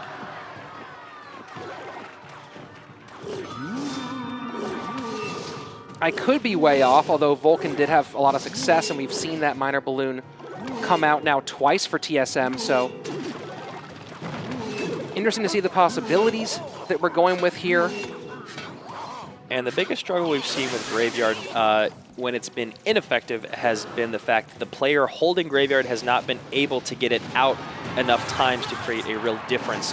And that is due to their opponents keeping the pressure up, recognizing their win condition. I mean, Graveyard being a 5 elixir spell that is not that great on its own requires a tank to cross the river for it, almost always meaning you gotta have at least 7 elixir to create that push. Or even dedicate to that push, if you will. So Sam choosing to let that Baby Dragon go down the right-hand side. Yeah, I mean, it seems pretty clear that Carter is committed to the left-hand side, so Sam feels very comfortable eating a few hundred damage on the right. Yeah, Carter doing a good job of getting damage on that left-hand tower, and this is not his first time in this position. He has been the closer for his squad over and over again. Okay, so now it's Miner MK. That Mega Knight is such a great card to surprise your opponents with. Now right here, not really doing the surprising, but definitely just dropping it right on the river to create a ton of pressure. And that Mega Knight is going to do a great amount of tanking for that Miner.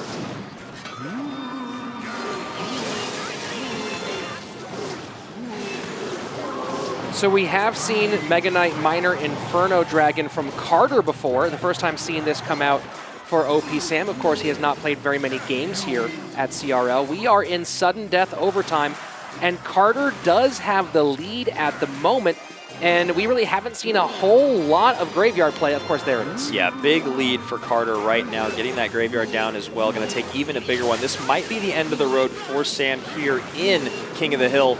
Doing a lot for his team, though, already, Rich. Yeah, 2 down is huge, and Carter, again, has done this sort of thing so many times, coming in, clutching, coming in, taking those big moments. So another one here for Carter once he gets this fireball down. Yep. That's going to be GG's. Sam falling to the 16-year-old from Dayton, Tennessee. Yeah, Sam finally taking his very first ever King of the Hill loss. I believe that puts him at 5-1 in King of the Hill.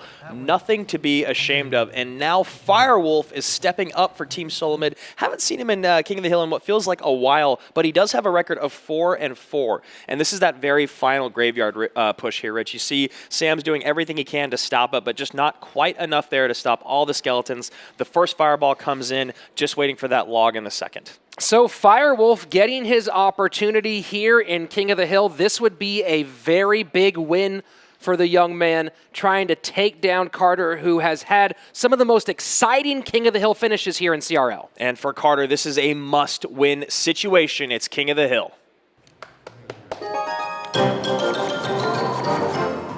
Last time these two faced off in the third and final set, Firewolf took out Guanic, running Guanic's own hog deck that Guanic had previously used during that match to come from behind versus Miner Poison. He was down to 132 hit points over against 698 from Guanic and stole it with a beautiful Miner Poison push at the end. Oh, wow.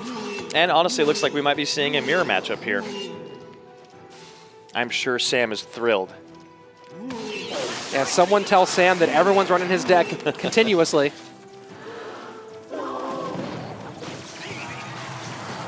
So first minute ticking away, and it is Carter with the first Royal Hog play.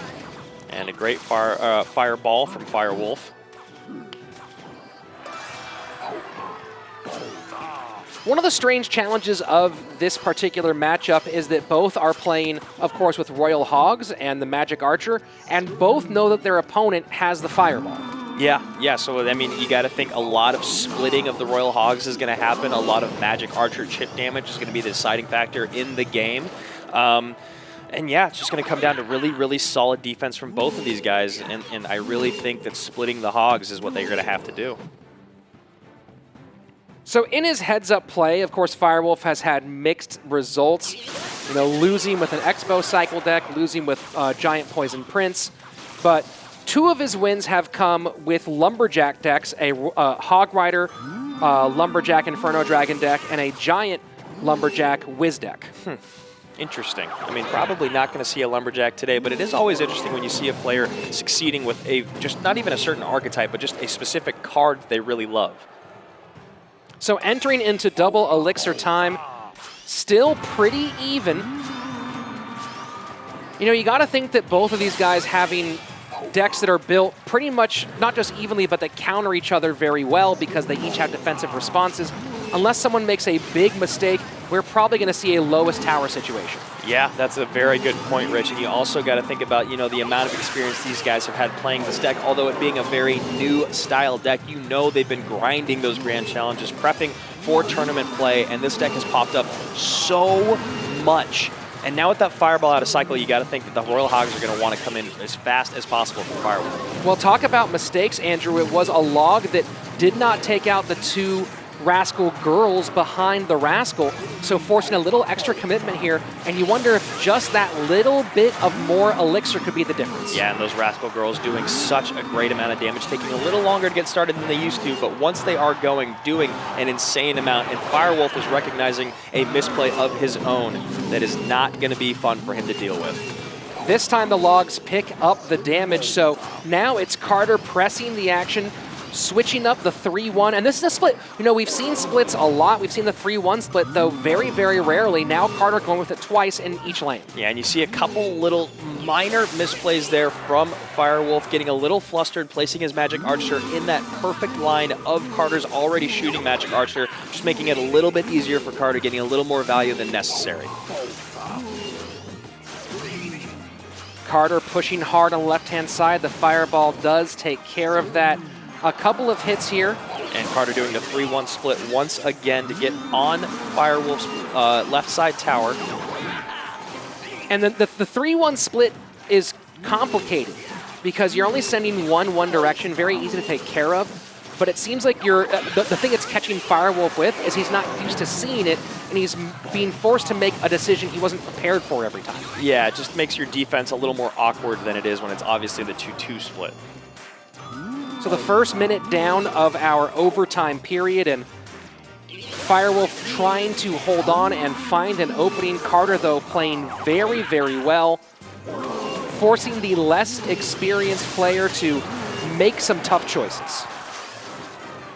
And now Firewolf taking a small damage lead over Carter. Remember, we are in a lowest tower situation.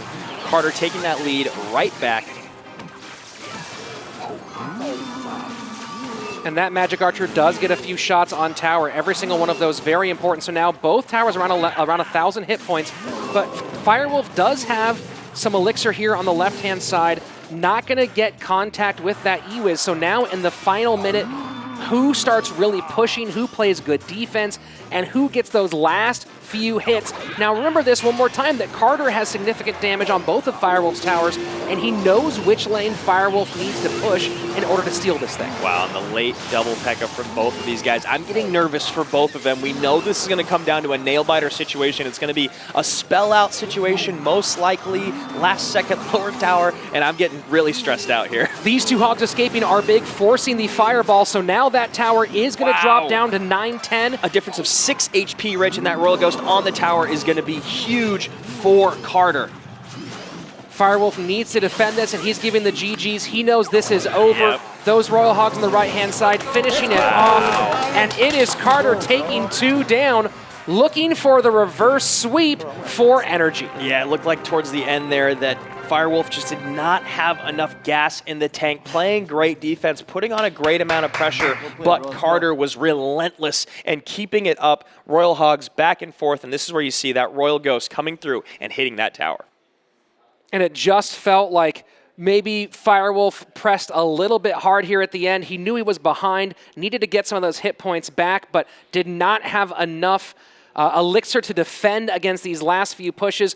And really, the big story here is that Carter made Firewolf make difficult choices, and especially with that 3-1 split, choices maybe he wasn't used to making. Yeah, I mean, when you're playing a mirror deck, I always say, what's the worst thing I could do or could happen to me, and I'm going to do it to myself. Vulcan up next. It kind of felt inevitable, Andrew. It seemed like there was no way they wouldn't get here. And we're back to the same spot we were when these teams played weeks ago. Carter and Vulcan in the final game of King of the Hill. How poetic here to close out our second match in the NA with this incredible rematch, everything on the line. You look at the left side of the board, this has been a back and forth battle. So immediately you're thinking the OP Sam deck against the Baby Dragon Graveyard deck, and now we gotta wonder who's gonna come out on top. Which is the real, true new meta in the hands of the best in the world? And good defense from both players to open up. Vulcan now making a big push on the right-hand side, although that Fireball will do some work, and just a last-second Knight, so Carter playing with his fingers hot. Both of these men stone-faced at the podium, and I am actually trembling over here. I am so nervous about what is about to happen here. As a reminder, last time these two played, it was the final game, as we've said before. Both playing a 3 Musketeer variation, Carter with Royal Hogs, Vulcan with the Hog Rider, and Carter took a 1,000 HP lead, and it was Vulcan battling back to take it by just 110 hit points when his Ice Golem exploded and took down Carter's right-hand tower. Wow, yeah, again, go back and rewatch that match as soon as we get out of this, and you see Carter here burning leaking one elixir to make sure he gets the lockdown in time, and NATO's the Royal Ghost to his King Tower. Great start for both of these players. And fireballing that Magic Archer in the back, that is some fireball bait. These Royal Hogs will get a couple of shots on tower, the Baby Dragon there to clean up most of that damage. And that King Tower activation is going to be a huge, huge part of the outcome of this match, especially if Carter comes out on top. So 2 minutes down, we are in double elixir time. You got to believe this is when in counter pushes we might start seeing Carter drop some of those graveyards. And there we go, the first one. Yep. And a great Magic Archer there to pick up the Ice Wizard and get a couple shots on the tower. You wonder if it was slightly aggressive in the sense that he saw an opportunity to take a couple damage, not defend harder on the right side. And here we go, pre-Fireball, and those Royal Hogs will get a few shots, but again, Carter with the fast thumbs preventing what could have been disastrous. Both these guys not wanting to give a single inch, playing incredibly reactive defense. And look at the Magic Archer replacement behind the King Tower, away from Fireball danger, to help clean up that graveyard push. Yeah, almost even out of NATO range, I bet. And I bet if it was in NATO range, it might not have been able might not have been in attack range of the Baby Dragon. So really great play from Vulcan. So now the Magic Archer gets on tower on its own, and with the Fireball in support, that is a lot of damage here. Yep, and Vulcan knew that the graveyard was going to come right back in, meeting his opponent at the river. Both of these guys are playing out of their minds. I am slightly out of breath, Andrew. This is so tense in here right now. No one is making a sound, and Carter now again taking a 700 HP lead. So we've been in this spot before. Carter with the early lead, but Vulcan really pressing the action, trying to get back in this, and he will get another shot from that Hog. So now just about 350 HP separate these two men. And Vulcan has got to know that death is knocking on his door. That is going to be it with the Fireball. If one more Skelly hit gets in the log, wow!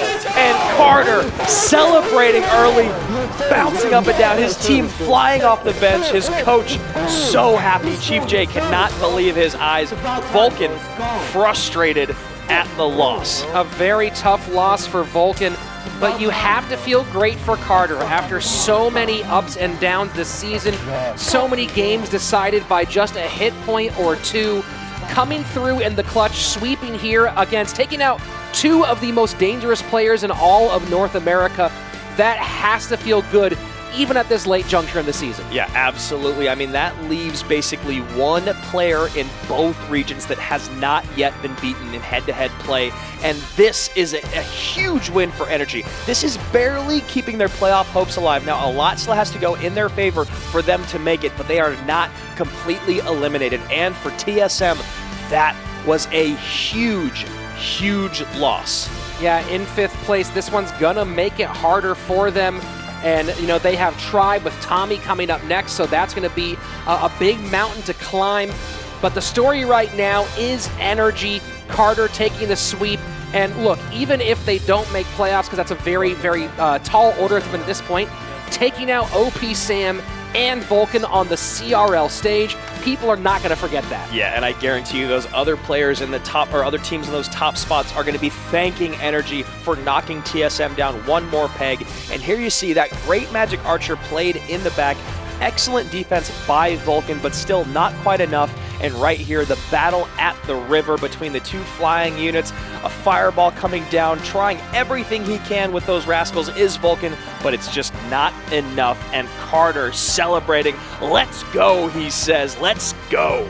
Very difficult defensive plays there for Vulcan. Not a lot of fantastic answers for the Graveyard once we got into double elixir time. Carter, though, playing lights out, taking out all three players of TSM back to back to back. So let's hear what he has to say with Christy St. John. Thanks, guys. Carter taking down TSM in the 2v2 and a reverse sweep in King of the Hill. How's it feel? I mean, I feel really good. You know, I'm just kind of, it feels really good. I'm not sure. I mean, my heart is pounding. I feel like I could run for miles. Yeah, I mean, definitely, like, everybody on the team is such good players, so, you know, being able to pull through in some close games just feels really good. Yeah. And I have to say, you guys have had some close games, you've had ups and downs, but regardless, every time you come in, your team is happy, wanting to joke around. It seems like you just have great synergy. Yeah, I mean, since the start, we've all got along pretty well, so that it helps a lot, especially, you know, so many close losses. I've had my fair share for sure, just within 100 hit points, and it's nice to know that even if I made mistakes and I play bad, my team is still there to back me up, and they're not gonna, you know, put me down or, like just... They'll always be there for you. Exactly, yeah. So it's nice, for sure. Awesome. Great team, great family while you're here. Yeah. Well, thanks so much for talking to me. Back to you guys. Thanks, Christy. One of the things that stood out of NRG this entire season has been their attitude through thick and thin. Not only great on stage or with each other, but also when they've walked out after losses, greeting every single player like they're their best friend. And it's great to finally see Carter have the ball bounce in his favor. Yeah, I couldn't agree more, Rich. I mean, it's really about how you take the losses. It's very, very easy to win, but to lose with class is much more difficult. So now, as we hop into the standings, you will see with that win, NRG is at 4-8, probably still not going to make the playoffs, but that was a huge loss for Team Solomid. Now at 5-6, only positive teams are in that top 4 spot. So a game and a half behind Complexity now, and that's very important because as we look at our playoff picture, it is Complexity and Tribe Gaming currently in 3rd and 4th place for that first round. Cloud9 holding place number 2, and in the top spot, Immortals making that road towards the World Finals. Yes, and you can join us at the World Finals. Rich and I will be there in Tokyo, Japan on December 1st. Just go to your news tab in-game. All the information will be right there. And to follow the action as our playoff picture unfolds, don't forget to subscribe to the Esports Clash Royale YouTube page. Ring that bell for your notifications. Go to esports.clashroyale.com to follow all the standings and, of course, the Esports tab in your Clash Royale app.